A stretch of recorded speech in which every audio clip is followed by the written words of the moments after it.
Então, uma boa noite a todos. Novamente estamos aqui reunidos no Seara de José. Um agradecimento especial a quem está aqui pessoalmente e a você que está assistindo ou vai assistir esse vídeo depois. Seja convidado também a estar aqui às quintas-feiras, às 19 horas. Venha fazer com a gente essa roda de conversa, essa convivência espírita do livro dos Mensageiros. Nós já estamos com 24 capítulos gravados, mas ainda tem muito chão pela frente.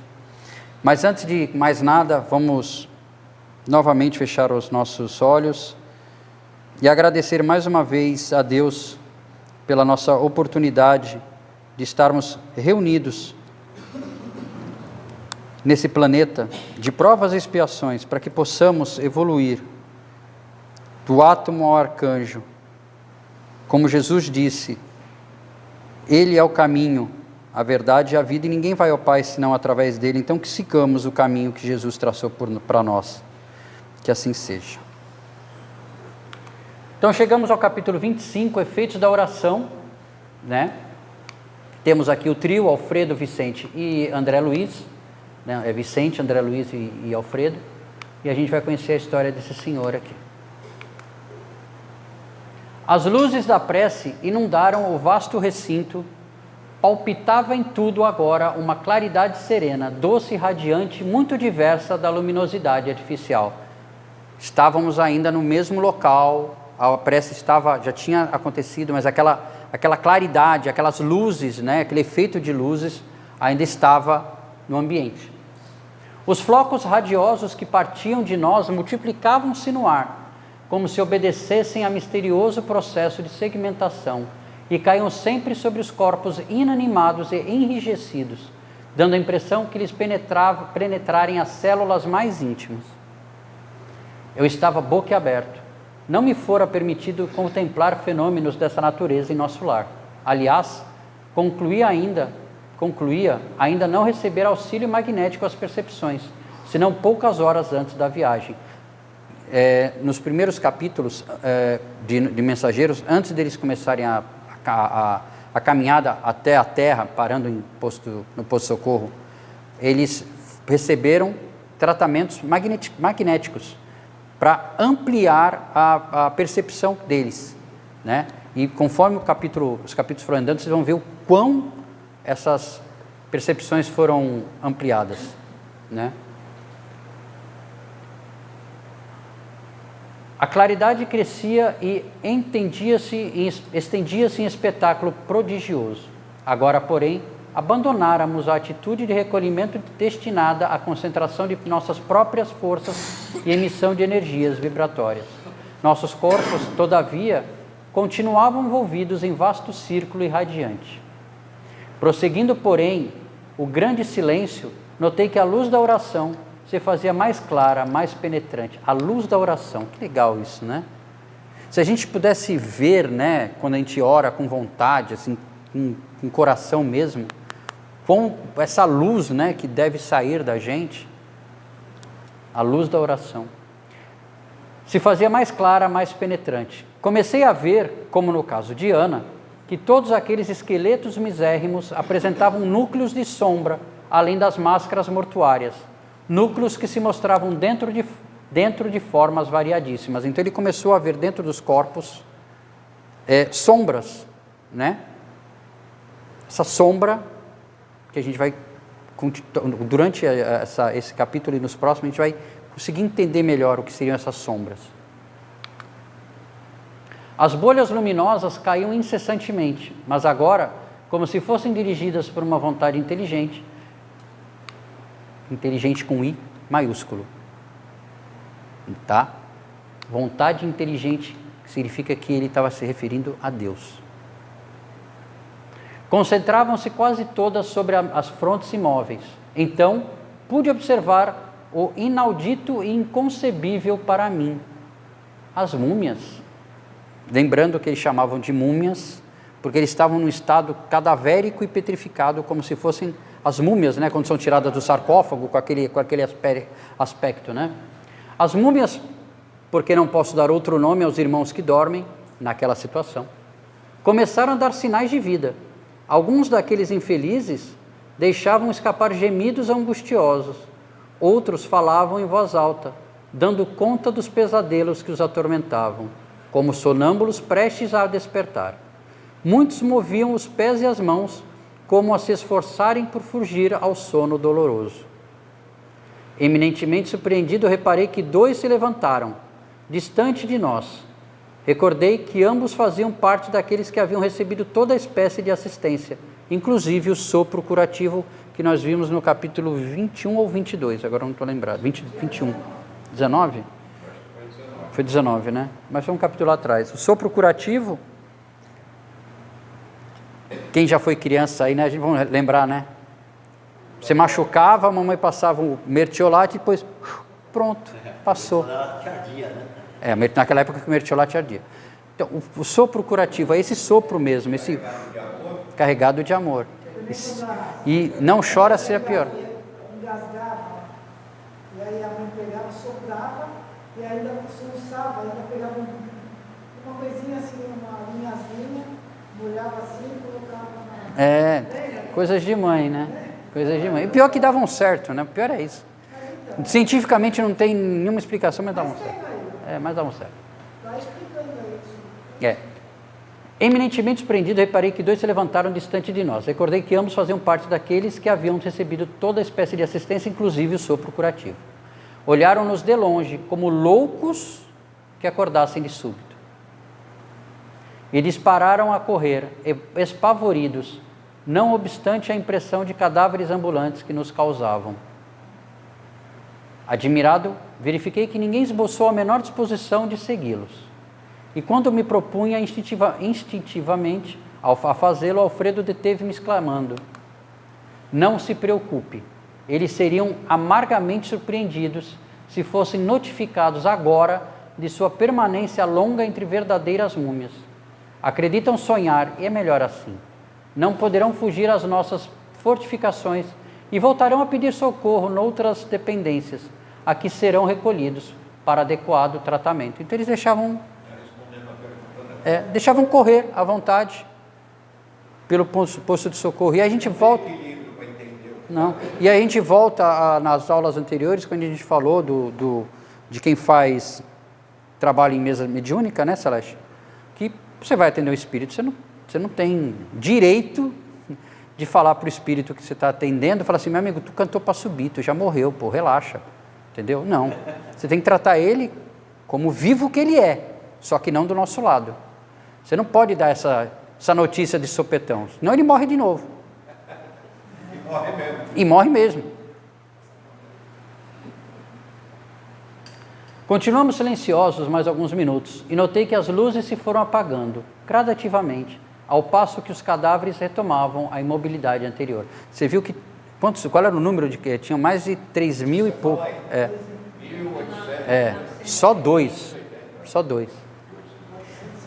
Ismalha declarou terminadas as nossas atividades da oração e o administrador, após o sinal luminoso, que notificava aos operários o término das obrigações, adiantou-se para nós exclamando: gratíssimo pelo concurso fraternal, realizamos belo serviço intercessório. Desde alguns dias ninguém se levantava. Aniceto, percebendo-nos a perplexidade, falou a Vicente e a mim de maneira significativa. Conforme viram, o trabalho da prece é mais importante do que se pode imaginar no círculo dos encarnados. Não há prece sem resposta. E a oração, filha do amor, não é apenas súplica, comunhão entre o Criador e a criatura, constituindo assim o mais poderoso influxo magnético que conhecemos. Ele fala em fluxo magnético, de novo falando em energia. Então o poder da prece a gente não tem nem noção. É que muitas vezes a gente vai orar para nós corações, amém. Né? Não. Tem que... Aliás, para quem já viu, né? O Silvio trouxe muito, o Arlindo gostava, né? Daquele pessoal do YouTube, os Amigos da Luz. Tem uns vídeos dele de prece, uma mais interessante que a outra, né? Tem uma que eu gosto. Né? Parece o cara que lembra que tem que pagar a conta. Tem umas preces muito... Mas não é essa prece que você tem que fazer. Tem uma que é interessante. o rapaz está dormindo na cama e chega o mentor dele, o guia espiritual, você lembra, né, Silvio? E ele fala que não sabe orar. E eu acho que ele... É cheio de... E ele não sabia orar. Mas, durante a conversa com o mentor, ele faz uma prece, na conversa, a mais linda que você pode imaginar, né? E é muito legal. Procurem, Amigos da Luz. Aliás, estarão no Guarujá, né? Mas isso é uma coisa que eu aprendi. Eu acho que quando a gente vai fazer uma oração... Arlindo.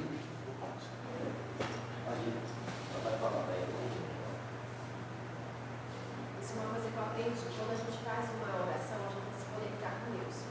E a gente tem que conversar com Ele como se Ele fosse o nosso melhor amigo. Mas é. Não adianta ficar no Pai Nosso, na Ave Maria, ficar repetindo, virar acabar do dia e acabou. Eu não cheguei ao meu coração, não conectei o coração, minha mente ao Criador. Então, a partir do momento que quando eu conseguir entender, que a gente vai aprender ao longo do tempo, né? A gente acha que só era o Pai Nosso, Ave Maria, essas coisas, né, que a gente vai aprender.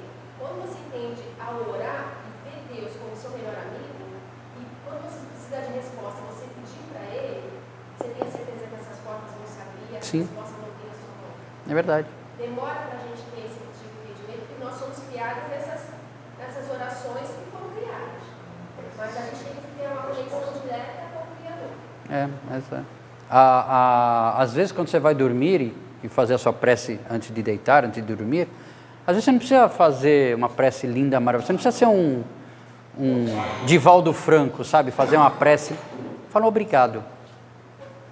Fala obrigado pelo dia. Obrigado. Já é uma prece. Até mesmo se tiver com sono, né? Obrigado. Até mais. Até mais se tiver com sono. Onde é que eu estava? Já deu até o final, João. Já, né? Isso. Acresce notar, porém, já que comentamos o assunto, que a rogativa maléfica conta igualmente como enorme potencial de influenciação. A rogativa maléfica. Ou, como o Arlindo usou o termo, rogar uma praga, né? Toda vez que o espírito se coloca nessa atitude mental, estabelece um laço de correspondência entre ele e o além.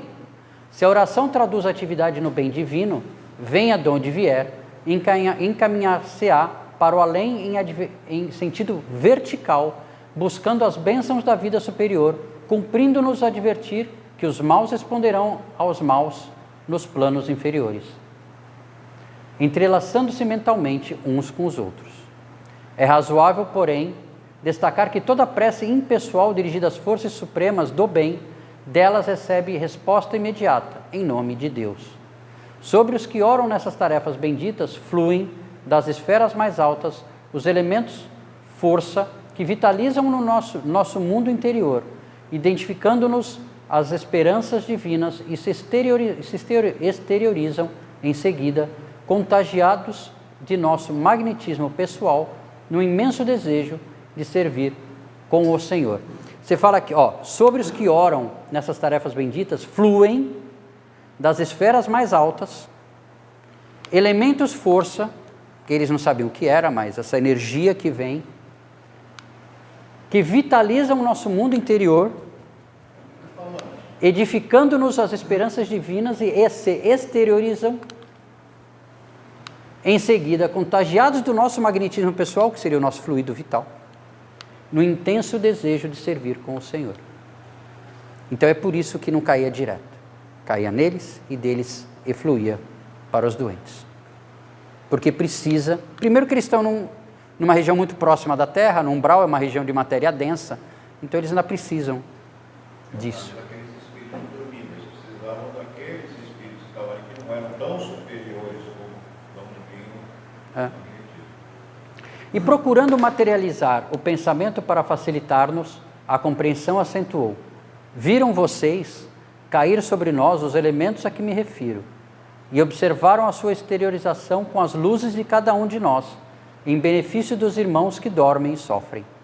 Concedeu-nos o Altíssimo a força de auxiliar, em porções iguais para todos, mas nós a espalhamos de acordo com a nossa possibilidade e coloração individual. Então todos ajudaram de alguma forma. Então, não tem, assim, né, a gente falava, eu quero ajudar no centro espírita, de alguma forma, né? O pessoal logo pensa, pô, quero ser médium, quero dar passe. Não, vai encher o copinho d'água.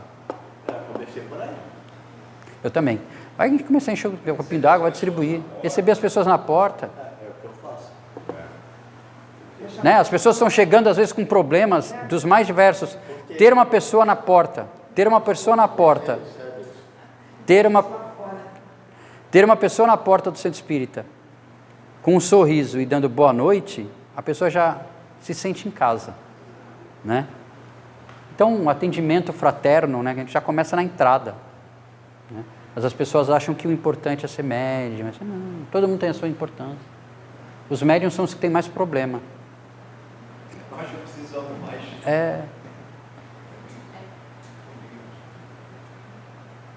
Viram vocês cair sobre nós os elementos a quem me refiro e observaram a sua exteriorização com as luzes de cada um de nós, em benefício dos irmãos que dormem e sofrem, concedeu-nos o Altíssimo a força de auxiliar em porções iguais para todos, mas nós as espalhamos de acordo com a nossa possibilidade e coloração individual. Esmalha, cujos sentimentos são mais amplos e universalistas que os nossos, pode receber com mais clareza o auxílio divino e distribuí-lo com mais abundância e eficiência. Temos aqui uma profunda lição. Como já disse, o Pai visita os filhos necessitados através dos filhos que procuram compreendê-lo. Não poderíamos abusar do Senhor como abusamos no círculo terrestre dos nossos pais humanos. Não vive Ele, com E maiúsculo, ao sabor de pranto do necessitado que chora, em consequência, aliás, do ouvido das divinas leis. Compete ao necessitado caminhar ao reencontro dele. O Senhor, todavia, atende sempre a todos os homens de boa vontade, por intermédio dos homens bons que se edificam na casa divina. Todos os nossos desejos e impulsos razoáveis são atendidos pelas bênçãos paternais do Eterno. Ainda que nos demoremos nas lágrimas e nas aflições, jamais permanecemos ao desamparo. Apenas devemos salientar que as respostas de Deus vão sendo maiores e mais diretas, à medida que se intensifique o nosso merecimento, competindo-nos reconhecer que, para semelhantes respostas, são utilizados todos quantos trazem consigo a luz da bondade, ou já possuem mérito e confiança para auxiliar em nome de Deus. Resumo, a cada um conforme as suas obras. Então, se a gente passa por... Eu tenho que achar isso, eu sempre lembro desse filme, O Julgamento de Deus. Tem um filme, procurem, mas tem um trecho muito especial que levam ao púlpito no julgamento um padre, e eu não lembro tudo, eu não quero estragar o negócio, mas para tentar ser um pouco fiel. O padre fala assim,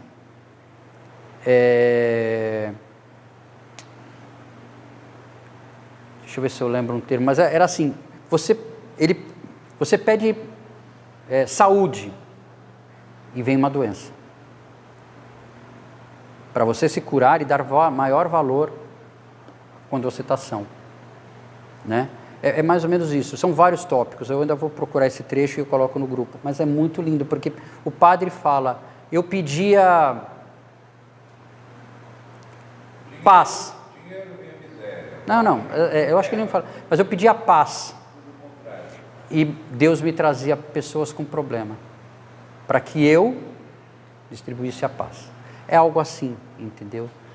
E isso me faz lembrar a tarefa que o Silvio está coordenando junto com o Ferro, e estão todos convidados a quem quiser participar, que são as visitas que vai fazer, né? Os semeadores, né? Semeadores do Ceará de José. Isso, que vão fazer visitas, um grupo novo. Esse é legal, assim, às vezes a gente não sabe o que fazer. O que eu posso fazer para ajudar alguém, né? Tá aí, ó, uma ideia. Participar de um grupo de semeadores do bem.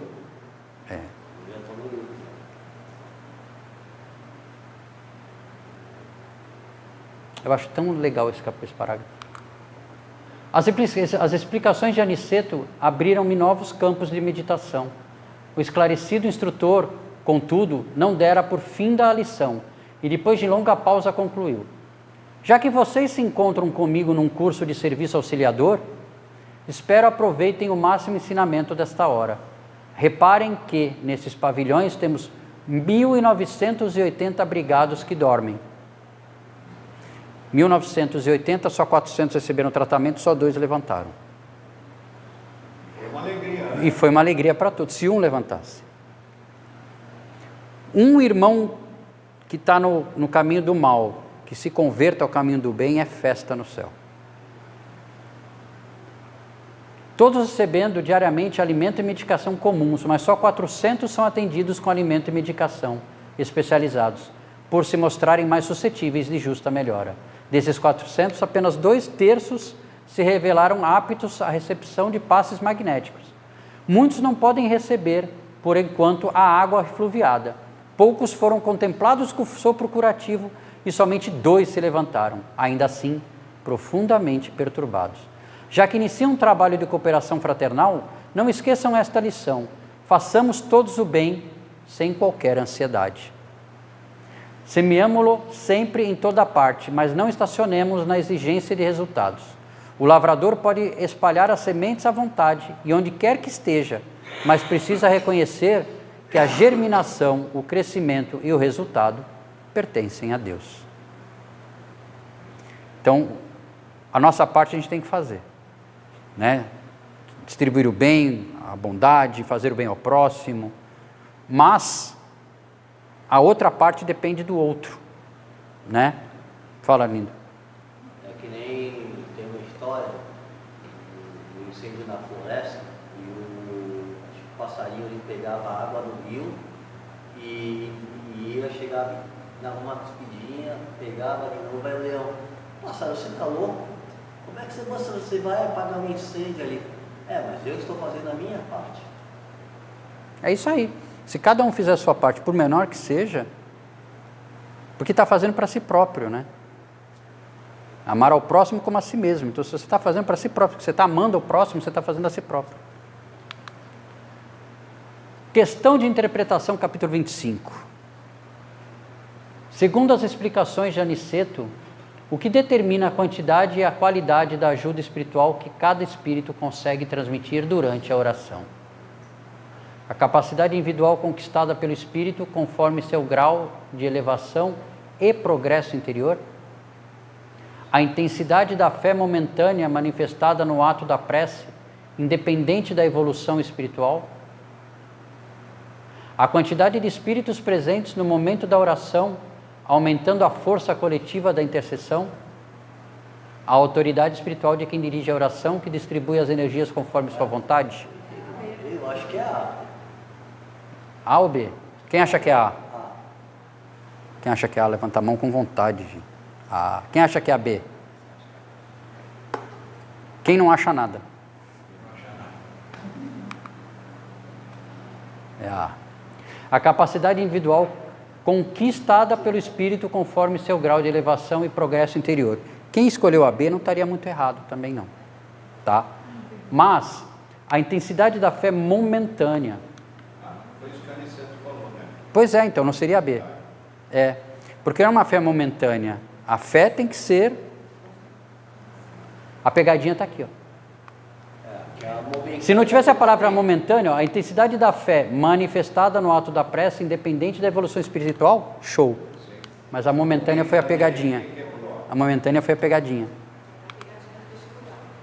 A pegadinha do vestibular.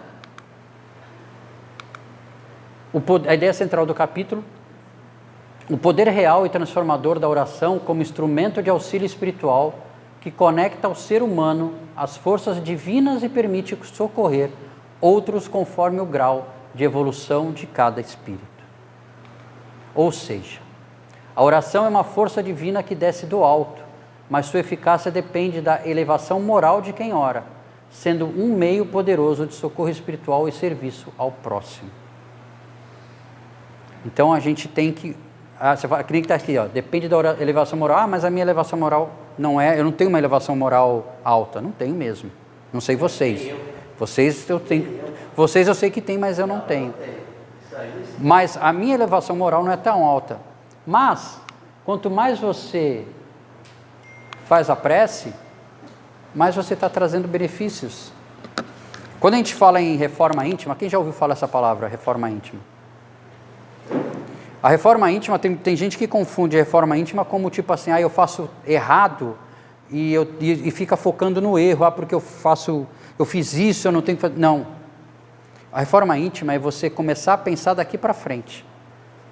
O que você fez, já está feito. Está feito. Ninguém pode voltar ao passado e mudar, né, o que fez, mas pode começar um novo futuro. Então, reforma íntima é você entender quem você é. Eu, por exemplo, ontem me perguntaram, quem é você? E eu não soube responder. E não é responder Messias Pinho, RG tal, CPF tal. Não. Quem é você de verdade? Enquanto a gente não sabe quem nós somos de verdade, o que somos, a gente não consegue talvez, ou dificulta um pouco mais na minha visão, a gente realmente conseguir startar a reforma íntima de uma forma bem coesa, né? A gente sabe a gente sabe no íntimo os nossos perrengues. A gente até sabe no íntimo o que a gente quer, mas a gente não consegue realizar. A gente sabe o que a gente faz de errado ainda, né? E não tem que se martirizar por isso não, porque eu faço muita coisa errada. Mas a gente já está num processo de tipo assim, se viu que está pensando, já corta. Já pensa em outra coisa, já muda o pensamento, já vibra de outra forma, né? E se acontecer de você ser, sei lá, mal educado, desrespeitoso com alguém, e você percebeu isso, tenta corrigir na hora, não deixa para depois, né? Pergunta 919 do Livro dos Espíritos, Santo Agostinho fala, né? Ele, ao final da noite, no final do dia, ele fazia a oração dele, e ele passava todo dia. E se ele tivesse feito mal para alguém, no dia seguinte ele ele não tentava, ele ia e corrigia o mal que ele fez. Então é isso que a gente tem que fazer, né? Para a gente conseguir essa elevação moral, né? Conforme a gente for melhorando a nossa evolução moral, mais a nossa prece vai ser poderosa. Está aqui, ó. A prece de Ismália é o poder da oração e da luz espiritual. Tá? Os doentes, Ismália, pessoal lá, e os doentes, né, com cadavéricos, parecendo múmias. Ayá é Ayá, sabendo usar. Eu achei essa imagem bem bonita mesmo. E não percam o próximo capítulo, capítulo 26, ouvindo os servidores.